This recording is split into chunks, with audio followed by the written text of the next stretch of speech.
la lettre du recruteur BTP évoque sans détour la construction avec les élus des villes de France, cela donne des rencontres avec des maires en béton. Direction le Mans, au cœur de la Sarthe, cette cité d'art et d'histoire dispose d'un patrimoine architectural exceptionnel datant de la Renaissance. Mais aujourd'hui, le Mans est surtout une ville dynamique et sportive avec la célèbre course des 24 heures du Mans, son club de foot en Ligue 1 et son équipe de basket championne de France. Un quartier d'affaires, un tramway flambant neuf, un futur stade ultramoderne de 25 000 places sont autant de projets portés par Jean-Claude Boulard, député de la Sarthe et maire du Mans depuis 2001. Cet homme de lettres, passionné par sa ville, nous présente le Mans et sa démographie. Donc 150 000 habitants, une agglomération de 200 000, c'est la 20e ville de France, avec une superficie qui est celle de Lyon, c'est-à-dire qu'on est une ville très peu dense, avec plus de 50% de maisons individuelles. Donc, qui est une des originalités de cette ville. Voilà pour. Alors, en matière de géographie, au cœur d'une étoile autoroutière à 7 branches, on parle dans 7 directions du Mans, et une étoile TGV également ferroviaire très intéressante, puisqu'on part du Mans vers toutes les villes d'Europe. Il y a eu des grands bâtisseurs, des bâtisseurs de cathédrales, il y a eu des bâtisseurs de murailles romaines. Donc les grands bâtisseurs du passé nous ont laissé beaucoup de choses. Est-ce que vous pouvez nous parler des projets de construction et d'urbanisme actuellement en cours au Mans ?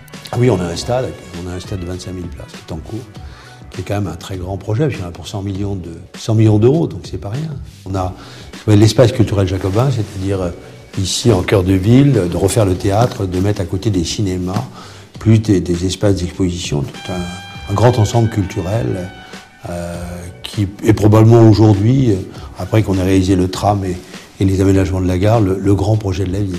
On a encore beaucoup de réserves foncières. C'est une ville qui a des centaines d'hectares de réserves foncières encore maîtrisées et sur lesquelles on peut faire de la construction.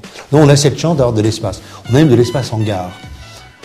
Beaucoup de programmes immobiliers tertiaires se font en gare, TGV, puisqu'on a un hôpital psychiatrique qui part en périphérie et qui nous dégage du foncier en gare même, ce qui est une chance très grande.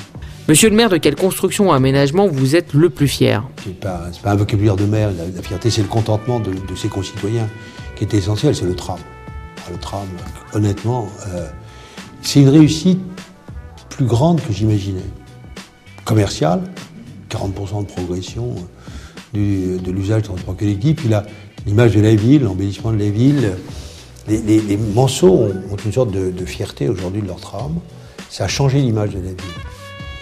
Et la gare, c'est vraiment aujourd'hui perçu par les Manceaux. Puis on a pris un peu d'avance sur d'autres villes qui sont juste en train de commencer. Donc il y a aussi cette petite fierté des Manceaux, cette fois-ci en avance sur les autres. Votre fonction doit vous amener à visiter bon nombre de chantiers. Quel regard portez-vous sur ce monde du BTP ? Il a beaucoup progressé. Je crois qu'il a compris qu'il devait devenir attractif. Il a beaucoup progressé dans ses techniques de construction, dans ses rémunérations. Il y a eu des efforts importants qui ont été faits. Moi, je le vois du côté des jeunes, dans la formation des jeunes. Je crois que c'est vraiment un monde qui a totalement changé son image. Honnêtement, de tous les mondes, je crois que c'est celui qui a fait le plus d'efforts ces dernières années, et on le voit chez les jeunes, y compris sur la réduction de la pénibilité du travail, a totalement changé. Et la qualification des gens, il faut être très, très qualifié. En plus, le compagnonnage est une vraie source d'encadrement, d'intégration des jeunes. Il n'y a pas de problème de coexistence de cultures différentes sur les chantiers. Il y a vraiment un monde assez uni. Eh bien, merci Monsieur le maire. Est-ce que pour finir, vous avez un message à adresser aux professionnels du BTP qui vous regardent ? Il faudrait qu'il y ait des débats chez eux. C'est-à-dire que les collectivités aujourd'hui sont des amortisseurs de crise.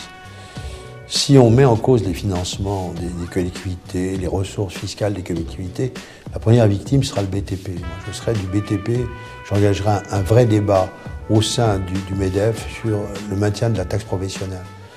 Donc, je trouve qu'il faut que le monde de l'entreprise change son discours sur l'impôt des collectivités locales. Sans ça, son principale collectivité qui lui le donneur d'ordre, son principal donneur d'ordre va se tétaniser, va se replier.